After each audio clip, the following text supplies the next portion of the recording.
Hey, everybody, and welcome to Key Conversations for Leaders. I'm your host, John Ryan, and today we have a very special guest, Dr. Mark Goulston. Dr. Mark is a psychiatrist, executive coach, and consultant to major organizations. He is also the author or co-author of 7 books, including the international best-selling books, Get Out of Your Own Way, Just Listen, Real Influence, and Talking to Crazy. He has contributed to Harvard Business Review, Biz Journals, Business Insider, Huffington Post, Fast Company, Psychology Today, and appears widely in the media, including CNN, Wall Street Journal, New York Times, Fortune, and Forbes, and appears frequently as a subject area expert on television, radio, and podcasts such as this. He has his own podcast called My Wakeup Call, where he interviews influencers about their wake-up calls, and today we are very fortunate to have him here on the show. Welcome to the show, Mark. That's a lot to live up to. I know that you can. I know, and I want to start out by pointing out. First of all, congratulations! I saw in doing research on all your publications and experience that you have been in business for 43 years. And also, if I got this number correct, please forgive me if I'm wrong, that you are now or just about to turn 73 years of age, yet you don't look a day over 29. Like what is your secret? How do you do that? Well, part of it's my immaturity. My wife says it's okay that you're immature, just don't be so proud of it. I, and I've been thinking about this because people will say, you look pretty young, and maybe there's some insight that I can offer your listeners. There's a lot of people who suffer from something called the imposter syndrome. And if you suffer from the imposter syndrome, it can age you because you're always afraid of being found out. And also inside you're afraid of being found out by a sense of inner embarrassment, shame. And I've dealt with imposter syndrome kind of thing, but I think what's kept me young, and I actually was in Moscow, and I was a co-presenter with Daniel Kahneman. He wrote a book called Thinking Fast and Slow. He won a Nobel Prize. But what I introduced to them in Moscow, which I'm going to introduce to you and your listeners, is a way to change the way you communicate and think. And I think it'll keep you young.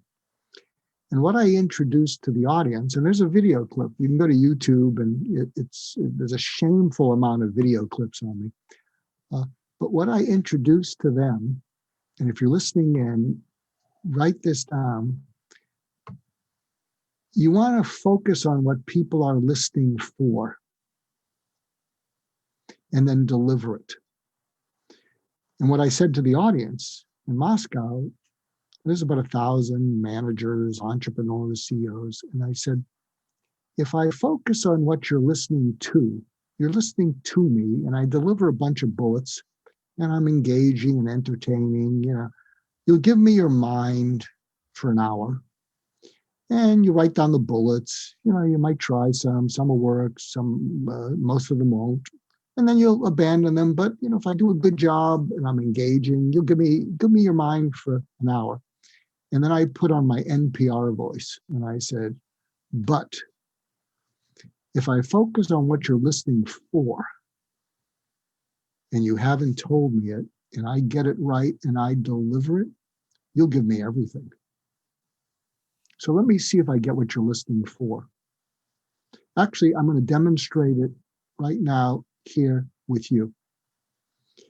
So there's a listening to energy, and I see you're nodding. So even though I go on and on, you're not getting the thing to hook me off.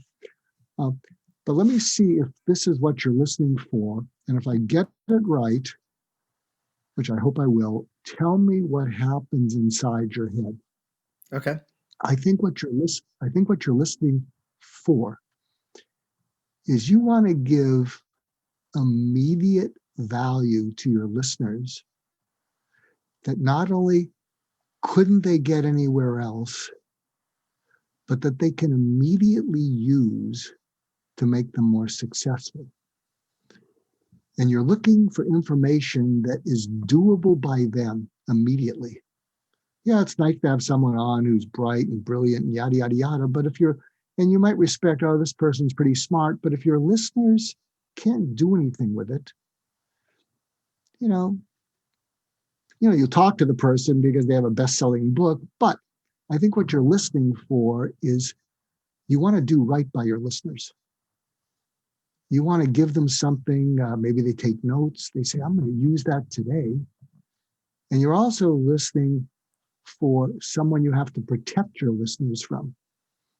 So you might have a guest on who has an amazing book, but they're a stiff. I mean, you say, oh, I can't post this. How do I get back to this person and say, we can't use it? Because you're listening also for someone that you might have to protect your listeners from, because you want to give value to your listeners. So is any of that true? I'm trying to be completely aware of my own inner experience and also processing what you're saying. And it was really, you were spot on to the extent that, one could say, oh, you're a psychic, right? But, and there's some logic in there, but you're 100% on that. I do care about my listeners getting something that's valuable and immediately applicable. What happened internally for me was I felt some tingling in my brain, my what I would call my prefrontal cortex, right? And then as you kept going and then talking about the listeners and protecting them and providing them with value, the protection thing, I felt a warmth inside that was really interesting. And the word that came up to mind in relation to your work in my thinking was empathy. Like I really felt like you understood why I'm here. And that was a very, very profound. Thank you. Well, thank you, God. I pulled it off again. But but if you're listening in or watching it, um, John shared the experience of when you get where someone is coming from. One of my books is called Real Influence. It's a great book. It's lesser known than the other ones. But what we talked about, and I had a wonderful co-author named Dr. John Ullman. He teaches at the Anderson School at UCLA. But the whole idea of that book is how to go from your here, Y-O-U-R, to there, T-H-E-I-R-T-H-E-R-E. And the key to that is being able to totally abandon your here to go to there. I recently wrote something on the fear of empathy, not the fear of being empathized with, but the fear of using empathy. Because what if you focus on someone else and what they're listening for has nothing to do with what you're selling? What if you've prepared something and what they're listening for, it's a mismatch? And what if you've got all this inventory? What if you've got all this investment in R&D and it's not what they're listening for? That's why also, if you're listening, I have become almost a fanatic fan of design thinking.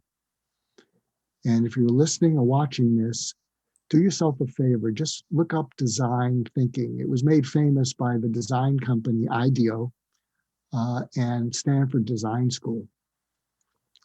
And what I find wonderful about it is design thinking begins with empathy. And so empathy means really go to there. In fact, something that I find fascinating about IDEO, because IDEO is a collection of psychologists, philosophers, sociologists, computer programs. And basically what they tell people is go out and notice. What is it that puts a smile on people's face? And what would excite them? What are they looking at that they're smiling at? Look at the world through their eyes and then come up with what would excite them. Or look at what they're frustrated about and think, geez, what is it in their life that really frustrates them, and do the opposite. And then what they do at IDEO is they say, go out and notice that stuff and then bring it back in. So you empathize, and I didn't know this was going to be a mini lecture on design thinking, but it is because we're into it. And then the next step is a problem definition. So you empathize with whoever that intended market is that you want to serve. And it'd be helpful to be a market that is moneyed and will spend their money. And then after you empathize with them, what's the problem that you're solving given that empathy? And then the next step is you ideate. Okay, so that's the problem. What would be a solution? Then the next step is you come up with a prototype and you put it out there. See if anyone cares. There are a few things that sadden me as much. There's a lot of things now with COVID that sadden me. But we've all passed these wonderful mom and pop restaurants and stores that are going to be bankrupt in 6 months. We've passed things where people are just passionate. They love what they do. And they think, how could people not love what I love? And it's painful because you can pick up wrong location, wrong product, wrong service. And some of them have invested their life savings and you can't protect them from themselves. So you come up with a prototype and then see what happens and you test it and then you refine it. So I'll give you an example of how I'm doing it. So my next book is coming out December 1st. And it's called Why Cope When You Can Heal, How Healthcare Heroes of COVID-19 Can Recover from PTSD. So I'm a trauma expert. I was a suicide prevention expert. I got a book, PTSD for Dummies. But what I was thinking about here, tell me if you think this is empathically accurate. I wonder how many people in the world have been through tough times that they got past, but they never got over. And they cope. I'd say excuse me, sorry for interrupting, a very high percentage. And they cope, and that's better than not coping, but they're not the same. They don't feel fully alive. They don't know joy. They don't know peace. But coping is better than not coping. But what if they could heal? It's interesting, as I was testing this idea with people I know have been traumatized, I know we're on to something. I have a wonderful co-author because they start to cry. I said, I'm thinking of writing a book called Why Cope When You Can Heal. And if they've been traumatized, they cry. And I said, what are you crying about? And they look at me and they say, if only. What do you mean? I cope. A lot of days I don't cope and I bunker. Nobody sees me.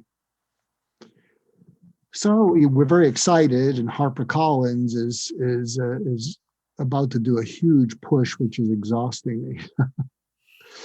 But I'm sharing this, and thank you for giving me a long leash, and I hope what we're talking about is relevant. But people listening in, watching this, use that empathy first step. Don't invest in something. Also, don't surround yourself with people who tell you why it's great. Because there's a lot of people who want to support you. What you really need, you want supportive people, but you want people who can be critical of it so you can make it better.